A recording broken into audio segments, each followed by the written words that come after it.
Hey guys, Professor Doney back, continuing intensity and dBs. That's what that means right there. So we're going to do this problem. What I'm going to do for this part is we're going to do the reverse. The last video we saw that 70 dBs corresponds to an intensity level of 10 to the minus 5 watts per meter squared. Okay.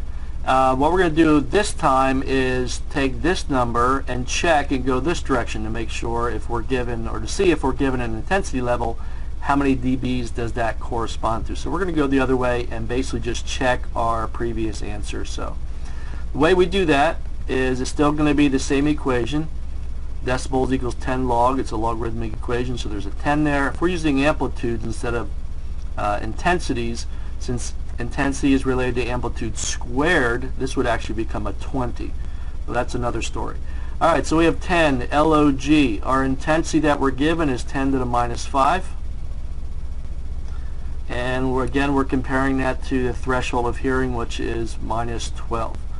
Now, how do we clean this up? 10 log, we can clean up this by when you divide one exponent, or exponent number by another one, that's not the proper way, basically get 10 to the minus 5 times 10 to the plus 12. If we have to flip this up, plus becomes a minus.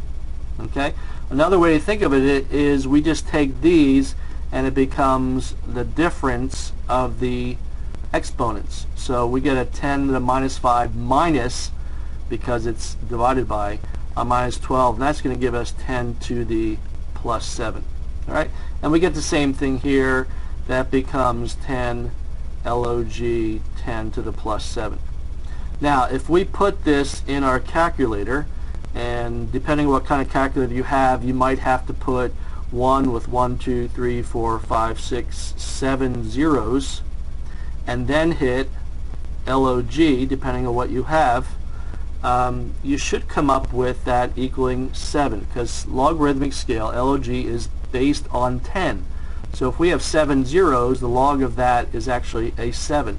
So that becomes 10 times 7, and I don't need my calculator there, that becomes 70, and there's dB. So very quickly there, it shows us that it checks out if we're given one and we move into the other. Okay? So check that on your calculator before you get to an exam to make sure you don't run into any trouble there and you know how to use the log on your calculator. Now, while I have a few seconds here left in this video, let me just throw in there also about these rules that we can have, okay, as it relates to this. We have a 3 dB rule and a 10 dB rule. The 3 dB rule is if we're adding 3 dBs to it, we go from 70 to 73, we're actually doubling the power intensity there. If we go the other way, so we remove 3 dB, so it goes from 70 to 67, we're actually halving the power intensity. And then for the 10 dB rule, same thing. Plus 10 goes up 10 times, minus 10, we go to 1/10.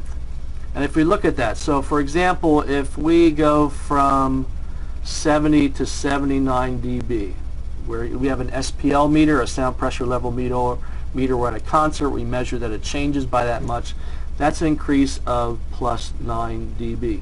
Now we don't have a 9 dB rule. We have a 10 that's pretty close, but we don't have a 9.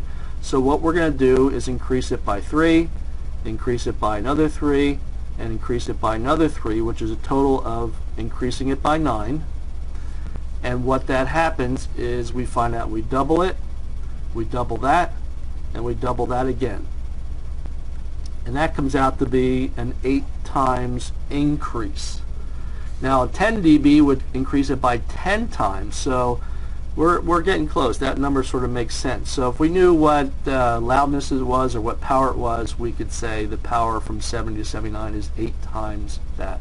And that's kind of where this dB thing works. Usually you don't see dBs unless you're going to concerts or you're an audio person or sound person. So hope they gave you some more information. Look for your next video.